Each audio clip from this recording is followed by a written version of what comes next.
Alors, nous sommes la bienvenue à cette autre session, notre deuxième session du mois d'octobre. Il y a de cela quelques mois, nous avons commencé avec les armes pour le combat spirituel.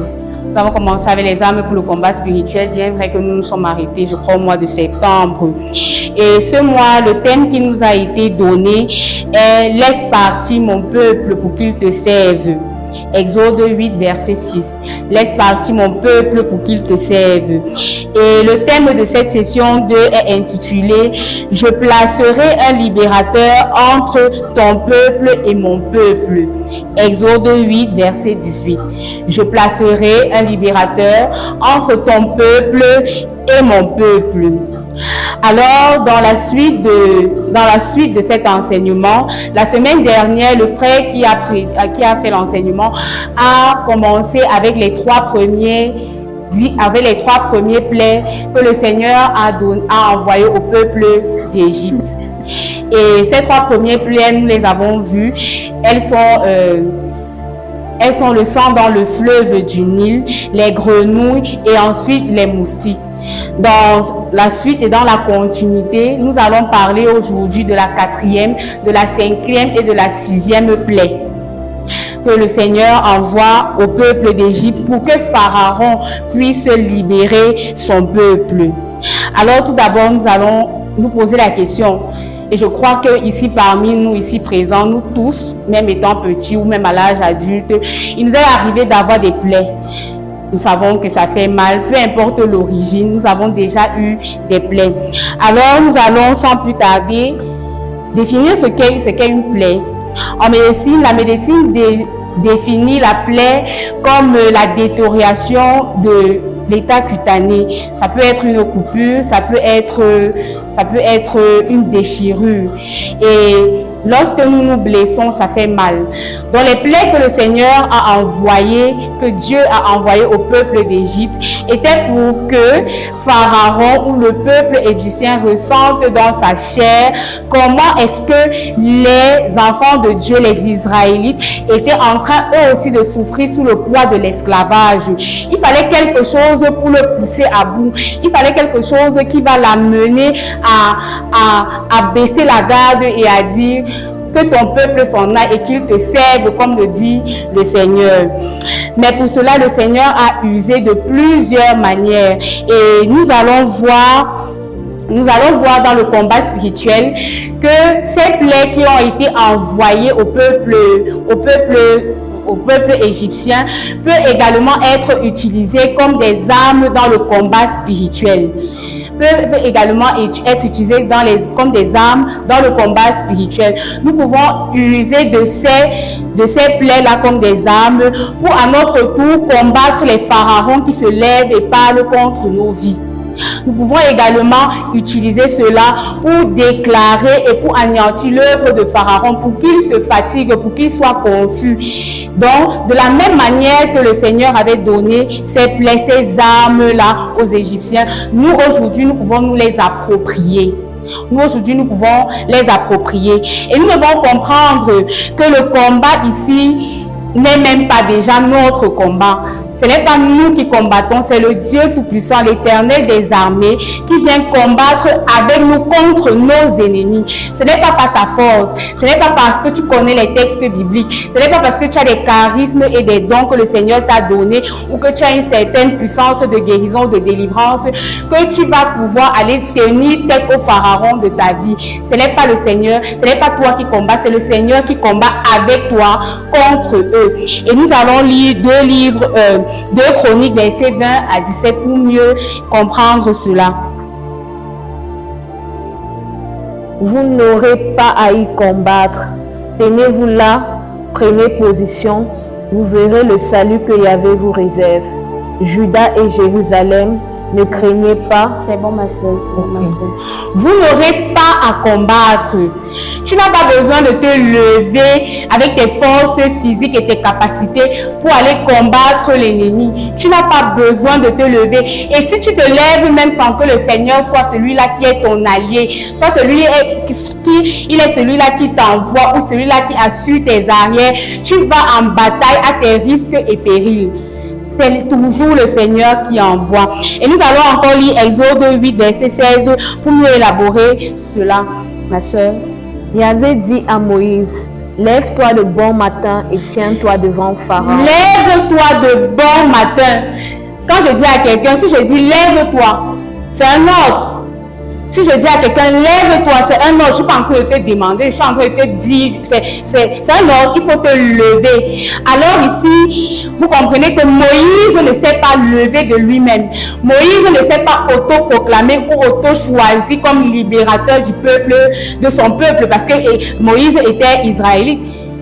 Mais le Seigneur est allé le chercher. Pour ceux qui connaissent l'histoire, il a vu la flamme dans le buisson Adam. Le Seigneur l'a parlé. Il a dit, je t'envoie libérer mon peuple. Je t'envoie libérer mon peuple. Il faut que tu te lèves. Et nous savons comment se lever peut être difficile, surtout le matin, le lundi matin. Après avoir vécu les différentes tracasseries du week-end, on a eu des amis, on est sortis et tout. Il est difficile de se lever très tôt le matin. Mais dans le combat spirituel, il est important de se lever. N'attends pas que le frère qui a les charismes et les talents va, comme il connaît prier, là, il va prier pour moi et moi je vais me cacher derrière sa couverture pendant que lui combat pour moi. Non, ça ne se passe pas comme ça. Je ne dis pas que la prière d'intercession est mauvaise, mais je dis qu'à un moment donné, comme Moïse, il faut avoir le courage de se lever. Il faut avoir le courage de se lever et d'aller au front pour combattre les pharaons de nos vies, mais jamais seul, toujours avec le Seigneur, parce que c'est lui qui combat pour nous contre nos ennemis. Et le Seigneur dit à Moïse, tu leur diras, laisse partir mon peuple.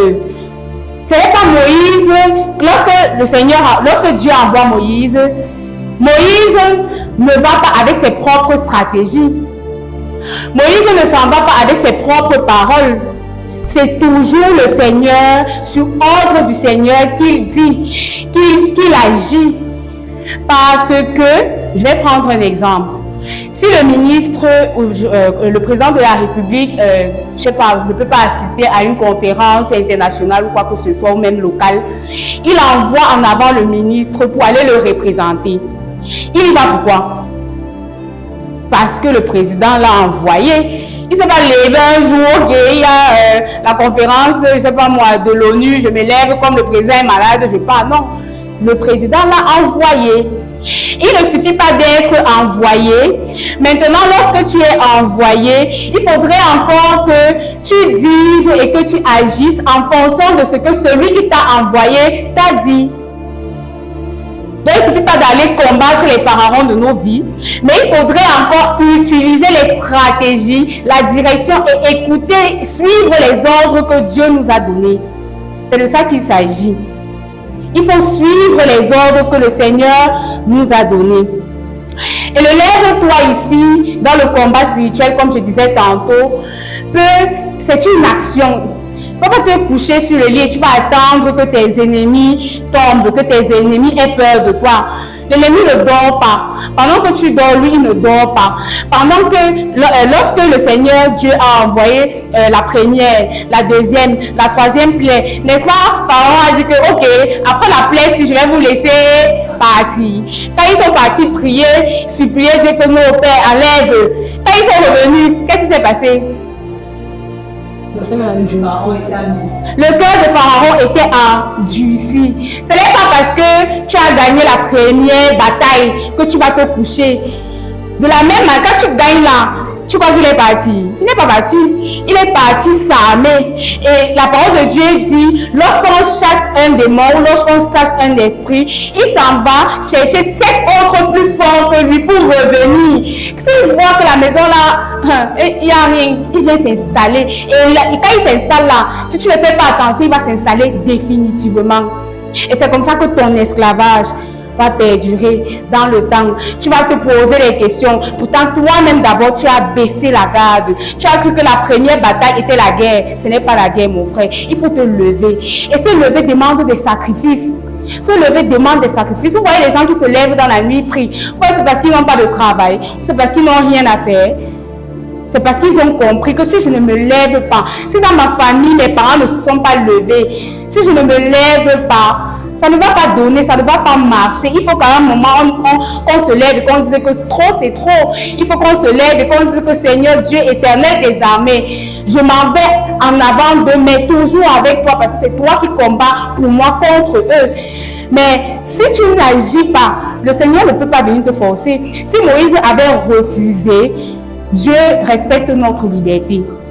Si Moïse avait refusé d'aller en avant pour libérer le peuple d'Israël, je ne pense pas que le Seigneur l'aurait obligé. Je ne pense pas que le Seigneur aurait fait cela. Donc, il faut se sacrifier. Et le sacrifice là réside très souvent dans la prière. Il faut prier sans relâche. Parce que quand tu te fatigues, c'est là où ton ennemi vient encore plus fort. La prière et l'action là nécessitent de jeûner, de faire violence à la chair. Parce que ce n'est pas un combat de chair, mais c'est un combat d'esprit contre esprit. On nous dit souvent, c'est un combat d'esprit contre esprit. Lorsque tu te bats, parce qu'on t'a dit, je vais prendre un exemple, ton mari est entré dans la sorcellerie, ou je ne sais pas trop, c'est ton oncle ou ta grand-mère du village qui te dérange. Très souvent, ce qui se passe dans les familles, c'est que les gens ne comprennent pas que tu ne combats pas ton frère. Tu n'es pas en train de combattre ton mari, ce n'est pas ton adversaire. C'est l'esprit qui le pousse à te déranger. C'est le pacte ou l'alliance qu'il a fait dans le monde des ténèbres qui te porte atteinte. Et c'est contre ça que tu dois te battre. Parce qu'on voit très souvent des frères et sœurs et tout ça qui ne se parlent plus à cause de ce genre de situation. C'est malheureux, mais n'oublions pas que de la même manière que le Seigneur est mort sur la croix pour toi et moi, pour que toi et moi nous ayons le salut. C'est de la même manière qu'il est mort pour le pharaon de ta vie. C'est de la même manière que le Seigneur veut également qu'il soit sauvé. Et c'est aussi pour ça que souvent, le Seigneur va permettre que les pharaons de nos vies s'entêtent pour qu'ils continuent à nous, je ne sais pas comment je vais dire, à nous assujettir. Parce que le Seigneur est patient. Il ne veut pas la mort du pécheur, nous le dit pendant la confession. Le Seigneur ne veut pas la mort du pécheur, mais sa conversion. Toi, tu veux qu'il meure et son âme alors, Dieu perd. Dieu ne peut pas accepter de perdre. Parce qu'il dit, je n'ai perdu aucun de ceux que tu m'as donnés. Il ne veut pas perdre. Toi, tu veux être libre, tu veux vivre ta vie, tu veux prospérer, mais Dieu, lui, veut l'âme de cette personne. Et si ça doit passer par ta souffrance, le Seigneur permettra que pendant que tu pries, il va également céder. On va le voir la semaine prochaine, lorsqu'on va terminer les 10 plaies. À la fin, avec la persévérance de Moïse, finalement, Pharaon va laisser tomber. S'il avait abandonné, est-ce que le peuple d'Israël serait sorti de l'esclavage? Quand on parle du peuple d'Israël, on a l'impression que c'est abstrait. Si tu abandonnes aujourd'hui, est-ce que tu as souffert, tu as beaucoup souffert, depuis tu cherches le mariage, l'emploi, on a dit qu'on a attaché et tout et tout. On a dit qu'il y a quelqu'un qui parle là-bas sur l'autel chaque jour. Si tu abandonnes, est-ce que tu penses que tes enfants seront libérés? Est-ce que tu penses que ta descendance pourra jouir de la postérité et de l'héritage que le Seigneur a donné pour nous? Ce n'est pas le moment d'abandonner, frères et sœurs. C'est le moment de se lever. C'est le moment de se lever. Alors le Seigneur dit, on va lire Exode 8, verset 19. Je discernerai mon peuple de ton peuple. C'est demain que se produira ce signe. Ma version à moi dit, merci ma soeur, j'établirai une distinction entre mon peuple et ton peuple. C'est demain qu'aura lieu ce signe.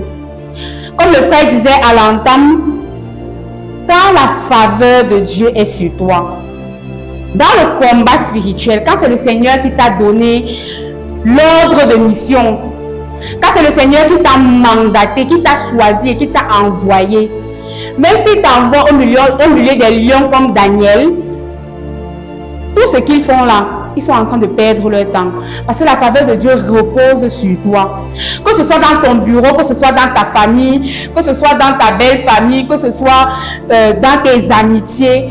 Les uns et les autres vont s'agiter, vont lancer des flèches qui parfois vont un peu te secouer, mais parce que la faveur de Dieu repose sur toi, jamais tu ne vas fléchir. Ils ne te verront jamais à genoux parce que c'est l'Éternel des armées qui combat contre toi, qui combat avec eux, qui combat avec toi contre eux. Donc il faut toujours garder ça en image. Le psaume 90, verset 7 le dit. 1000 à ta gauche, 10 000 à ta droite, je reste hors d'atteinte. Parce que parfois, lorsqu'on lit même ces versets, on a l'impression que, je ne sais pas, que ce sont des poèmes ou ce sont juste des écrits pour orner le livre, la Bible. Non, ce sont des réalités. Ce sont des réalités que des personnes vivent au quotidien. Tu peux être dans un endroit, personne ne prospère là-bas, tu prospères. Parce que c'est le Seigneur qui t'a envoyé. Il y a les gens qui partent en baigner, reviennent, non. Ils ne réussissent pas là-bas parce que ce n'est pas là-bas que le Seigneur a voulu que tu ailles. Ce n'est pas là-bas que le Seigneur voulait que tu prospères.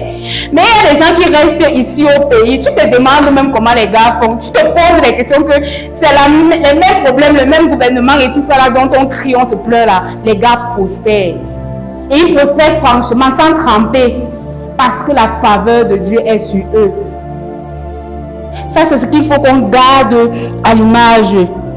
Et aussi dans Exode 8, verset 24, je vais lire. Seulement, ne vous éloignez pas trop et priez pour moi. Ça, c'est Pharaon qui le dit. C'est-à-dire, quand j'ai lu cette partie, je me suis dit, mais il se moque de nous ou quoi? Le Pharaon de ta vie là, lui connaît quel genre de... Quel est ton Dieu? Qui est ton Dieu? Il connaît. Mais est-ce que nous savons, est-ce que nous connaissons même notre identité en Christ? Est-ce que nous connaissons notre identité? Pourquoi avons-nous peur de nos adversaires? Il sait que si le Seigneur lève son bras, le Seigneur va le frapper. Mais nous ne le savons pas. Voilà Pharaon qui dit, va et prie pour moi. Mais il sait qu'en parlant à Dieu, la situation dans laquelle se trouvent les Égyptiens va changer. Mais est-ce que nous arrivons encore à faire confiance au Seigneur? Est-ce que nous arrivons encore à faire confiance, c'est-à-dire aveuglément? La vermine ici est une maladie qui va se manifester par de l'insomnie, de l'anxiété ou même la détérioration des vêtements. Et comme nous l'avons dit à l'entame, cette plaie peut être utilisée dans le combat spirituel. C'est-à-dire que l'ennemi là, il connaît les textes bibliques plus que toi et moi. Il sait ce qui est dedans, il sait ce qui est utile. Il sait ce qu'il peut utiliser pour te nuire, toi et moi. Et c'est pour ça que très souvent dans la vie, nous allons voir des personnes qui sont anxieuses. Des personnes qui ne ressemblent même à rien physiquement. Tu vas faire les tests, tu vas voir le psychologue, on va te dire que non. Chaque jour, tu prends la tension est toujours en train d'augmenter. Tu bois les hypertenseurs, ça ne finit pas. Parce que l'ennemi connaît cette arme. Il utilise, à bon escient, il utilise même franchement. C'est-à-dire qu'il t'envoie une petite tension là. Elle vient un peu là, te calmer. Il t'envoie, tu deviens anxieuse, un genre. La nuit, tu dors, tu ne dors pas. Les cauchemars, les rêves vont te pousser dans tous les sens. Il sait quelle arme utiliser. Mais maintenant, de la même manière que que le Seigneur a envoyé ses armes au peuple égyptien, nous pouvons également l'utiliser pour nous l'approprier, pour pouvoir l'envoyer aussi à notre tour au Pharaon de nos vies. Ça va causer dans le camp adverse des personnes anxieuses. C'est-à-dire qu'ils restent comme ça, ils se demandent que la fille s'est entrée dans quel secte. Parce que tu as la bonne âme, parce que tu as la bonne stratégie, parce que tu connais ton identité en Christ, parce que tu as le mot d'ordre, le mandat de mission. Jamais sans le Seigneur. Jamais sans le Seigneur. Il ne faut pas livrer bataille. C'est-à-dire que c'est le Seigneur qui te dit, il y a des combats où tu es là. Le Seigneur va te dire, prie seulement. Toi, tu pries seulement. Il y a des combats où il va te dire que tu dois parler. C'est-à-dire que tu dois dénoncer. Tu dois parler. Il y a des combats où il va te dire que frappe. Je dis que lève le bâton et frappe.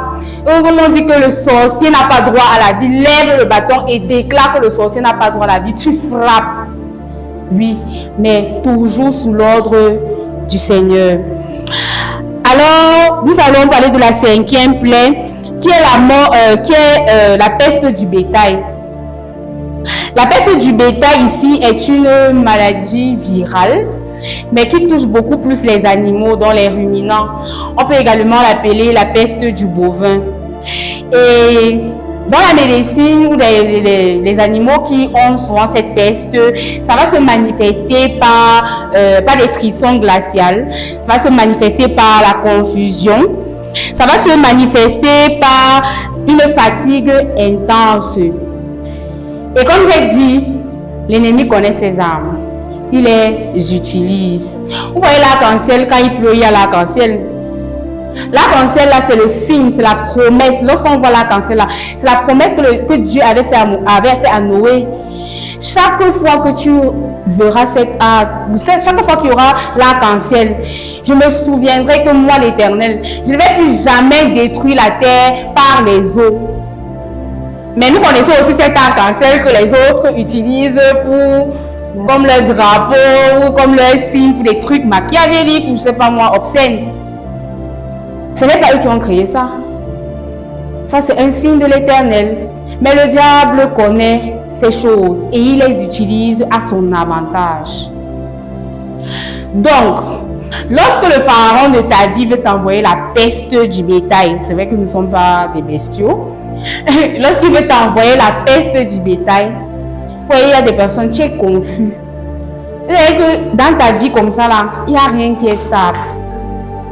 Tu commences ici, demain tu es là-bas, tu ne termines pas, tu es là-bas, tu ne termines pas, tu es là-bas. Ton pharaon a un peu envoyé la peste du bétail. Il y a des personnes qui sont fatiguées, c'est-à-dire, on appelle même ça quoi chez nous? On appelle ça, c'est la léthargie. Il y a des personnes qui ont la léthargie, c'est-à-dire que tu es tellement fatigué. Vitamine B complexe, sirop, on te donne même les écorces du village que ça va un peu te remonter, rien. Examen, on fait l'examen, NFS, tout est bien, les éléments du sang sont normaux. Regarde un peu si ton pharaon n'a pas envoyé la peste du bétail. Et elle ne se manifeste pas que physiquement, elle peut également se manifester spirituellement. Parce que l'ennemi sait que la prière est ta source de connexion. C'est là-bas que tu te connectes avec Dieu. Et si tu es hors de la source, tu n'as plus de réseau. Me voici mon téléphone. J'ai désactivé la connexion. Je ne peux pas recevoir de messages, d'appels, WhatsApp. Je suis hors réseau. Mais une fois que je me connecte, je reçois tout ce qui est information dans le monde entier. C'est la même chose avec la prière. Une fois que le diable a touché, ton pharaon a touché à ta vie de prière, tu es à sa merci, il fait de toi ce qu'il veut, quand il veut, comme il veut. Parce qu'il sait que tu n'es pas connecté à la source. Il sait que tu n'es pas connecté à la source. Alors, cette fatigue peut être spirituelle. Les trucs que tu faisais d'habitude, il y a des gens qui réussissent les 1000 Ave là, facilement. Les trucs, tu allais à la confession, tu partais à la messe le dimanche, mais ça devient pénible pour toi et tu ne comprends même pas. C'est aussi ça, la confusion. Tu ne sais pas ce qui t'arrive. Oh non, mais mon frère, c'est comment que depuis, on ne te voit plus. Tu n'arrives même pas à expliquer parce que toi-même, c'est normal, toi-même tu ne comprends, toi-même tu ne comprends pas. Alors, cette arme-là peut également être utilisée à notre avantage. C'est-à-dire de la même manière qu'il a envoyé la peste du bétail au peuple égyptien pour forcer et obliger Pharaon à libérer son peuple. Toi et moi pouvons faire usage de cette arme-là. C'est-à-dire que quand tu envoies, tu dis que je me place sous l'autorité que m'a donnée le Seigneur parce que c'est Yahweh Sabaoth qui combat pour moi. De la même manière que Seigneur, tu avais envoyé la peste du bétail à Pharaon, j'envoie la peste du bétail au Pharaon de ma vie. Ça va occasionner dans leur vie, et ce à tous les plans, dans tous les domaines, la confusion. la confusion, c'est-à-dire qu'il te cherche, il ne te voit pas. On dit souvent que le sorcier ne se fatigue pas. Je crois que ça, c'est l'âme qui fait en sorte que le sorcier se fatigue. Il est fatigué parce qu'il ne voit pas. Il ne voit pas comment est-ce qu'il va, comment est-ce qu'il peut t'atteindre. Il se fatigue. Et dans Exode 9, verset 1, on va lire, ma soeur. Yahvé dit à Moïse, va trouver Pharaon et dis-lui, ainsi parle Yahvé, le Dieu des Hébreux, laisse partir mon peuple qu'il me serve. Amen, merci. Laisse partir mon peuple afin qu'il me serve. Vous savez quoi? Parfois, on demeure dans la servitude et dans l'esclavage parce que Dieu sait que s'il te libère, s'il te libère, tu ne vas plus le servir. Parce que beaucoup, c'est ça que les gens recherchent. Beaucoup sont à la suite de Dieu parce qu'ils ont espoir que le Dieu qui fait des miracles, là, un jour fera mon miracle. Le Dieu qui donne la prospérité, là, un jour va me rendre prospère. Dieu t'a lu. Il t'a lu. Et il sait que si je laisse un peu cet enfant libre, les convoitises du monde et de la chair vont t'envahir. Donc parfois même, notre esclavage là, c'est pour que nous continuions de rendre service au Seigneur. Alors lorsque le Seigneur t'a libéré, lorsque le Seigneur t'enlève les chaînes de la captivité, ce n'est pas pour que tu commences à faire n'importe quoi. C'est pour qu'au contraire, que tu dises que je suis un témoignage vivant. Je suis un exemple. Nous avons vu avec Marie-Madeleine. Marie-Madeleine a été délivrée de 7 démons. Marie-Madeleine s'est mise à la suite du Seigneur. Et d'ailleurs, Marie-Madeleine a été la première, une femme, à être témoin de la résurrection de Jésus. Si le Seigneur te libère aujourd'hui de tes pharaons, oh le mariage, oh machin, est-ce que tu es sûr que dans ton entreprise, tu seras encore un travailleur exemplaire, un travailleur selon le cœur de Dieu? Est-ce que le mariage que tu veux, là, si on te donne là, tu seras une femme du proverbe 31 ou un homme selon le cœur de Dieu? Est-ce que tu vas éduquer tes enfants dans les voies du Seigneur ou parce que, comme c'est la mode, chacun fait ce qu'il veut, les enfants s'habillent comme ils veulent, ils regardent ce qu'ils veulent, tu vas aussi les laisser aller? C'est que tu as bataillé pour rien. Parce qu'ils iront là-bas dehors et ils vont encore rencontrer d'autres pharaons. Le travail va recommencer à zéro. Les mêmes peines, les mêmes souffrances que toi tu as endurées pendant que tu bataillais, tes enfants vont encore les connaître. Pourquoi est-ce que tu veux que le Seigneur te libère? Pourquoi est-ce que tu veux qu'il aille au front avec toi pour te délivrer des pharaons de ta vie? Et l'entêtement de Pharaon, ce n'est pas parce que le Seigneur ne voit pas la douleur de son peuple. D'ailleurs, c'est lui qui a envoyé Moïse. C'est même pas, on dit quoi, paradoxal. C'est-à-dire, il t'envoie pour que tu libères le peuple de quelqu'un. Il endurcit encore le cœur de la personne. Qui comprend même ça? C'est-à-dire que tu veux que ton peuple soit libéré, mais c'est encore toi qui attaches le cœur de la personne. Parce que, comme j'ai dit, le Seigneur est patient. Le Seigneur est bon. Quelqu'un de très proche à moi disait souvent, Dieu merci que Dieu ne nous a pas donné cette possibilité de donner l'oxygène aux autres êtres humains. C'est qu'on allait être des meurtriers ambulants. Parce que dès que quelqu'un t'énerve, tu m'énerves, j'éteins l'oxygène là. Vous voyez un peu. Mais le Seigneur n'est pas comme ça. Parfois, le Seigneur veut que le Pharaon là voie la manifestation de sa gloire. Que le Pharaon là voie la manifestation de sa gloire. En envoyant les plaies, la vermine, la peste du bétail, ce n'était pas forcément pour faire du mal à Pharaon. Mais c'est parce que le Seigneur voulait que Pharaon n'oublie jamais qui se souviennent qu'il y a un Dieu en Israël et pas n'importe quel Dieu, le Seigneur des armées qui se lève pour son peuple. Il veut nous montrer que comme tu crois que tu es Pharaon, que c'est toi qui gouverne et qui domine l'Égypte, je vais te montrer que c'est moi, Yahweh Sabaoth, le vrai chef. C'est moi qui commande ici. C'est moi qui ordonne et la chose s'accomplit. Donc la peste du bétail peut également représenter ces animaux-là qui apparaissent très souvent dans les rêves. Il y a des personnes qui font des rêves. C'est aussi par ce moyen-là que les pharaons de nos vies là, nous envoient la peste du bétail. Les gens qui voient toutes sortes d'animaux dans les rêves, ils ne dorment pas. Mais tu peux également utiliser cette arme. Tu peux utiliser cette arme contre tes adversaires. Tu peux utiliser cette arme pour que le Seigneur te délivre, que le Seigneur te libère. Tu envoies un peu de froideur, un peu de fatigue. On dit que l'ennemi ne se fatigue pas. L'arme s'y fait en sorte que l'ennemi se fatigue.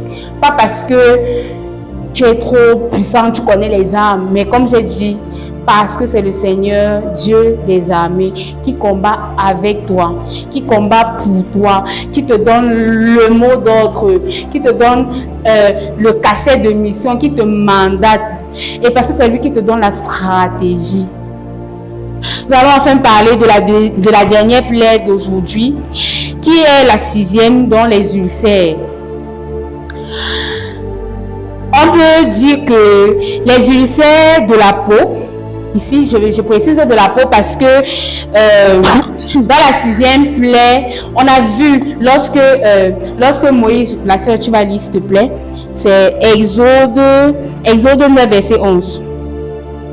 Les magiciens ne purent se tenir devant Moïse à cause des ulcères. Un peu plus haut au début, je crois c'est au début. Ok.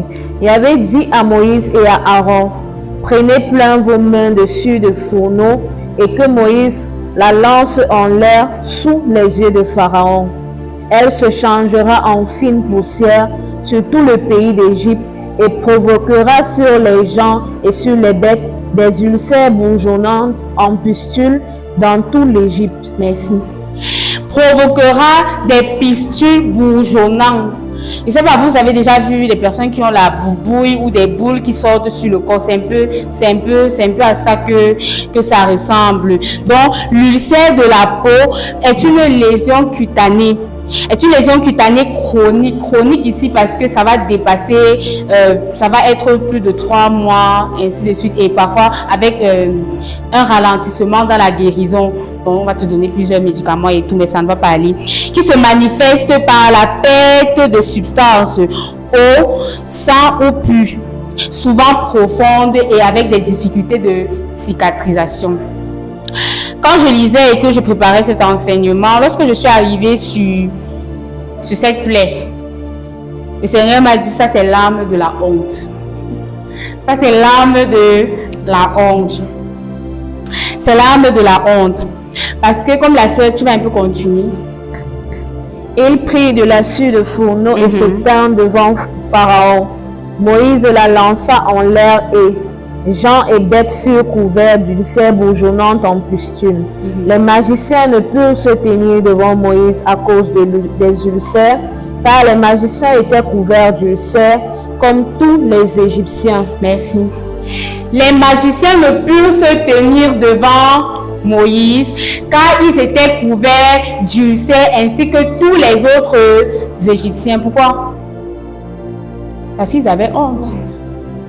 Tu te lèves un matin, il y a des trucs plein sur ta peau, tu ne comprends pas d'où ça sort, c'est la honte. Donc, quand ça c'est l'âme de la honte. Et je vais encore le redire, comme l'ennemi connaît les stratégies, les manœuvres et les armes, il utilise même tellement bien que il t'envoie une petite ulcère bourgeonnante là. Et ne nous limitons pas parce qu'on va se dire que c'est forcément les problèmes de peau. Non, pas forcément les problèmes de peau. L'ulcère là représente la honte, non. Il t'envoie un peu la honte, petite odeur puante corporelle là. Tu pars à l'hôpital, Tu pars à l'hôpital, on te soigne. On te dit que non, c'est un problème gastrique, c'est dans le ventre. On te soigne. Non, chaque fois que tu te places devant les gens, il y a qui ont la fille si simple. Tu laves le matin, à midi, le soir, tu mets le parfum. Dolce Gabbana, rien. Mince. Entre un peu dans le lieu secret et demande au Seigneur ce qui se passe. Il se pourrait que ton pharaon t'ait envoyé l'ulcère, c'est-à-dire la honte.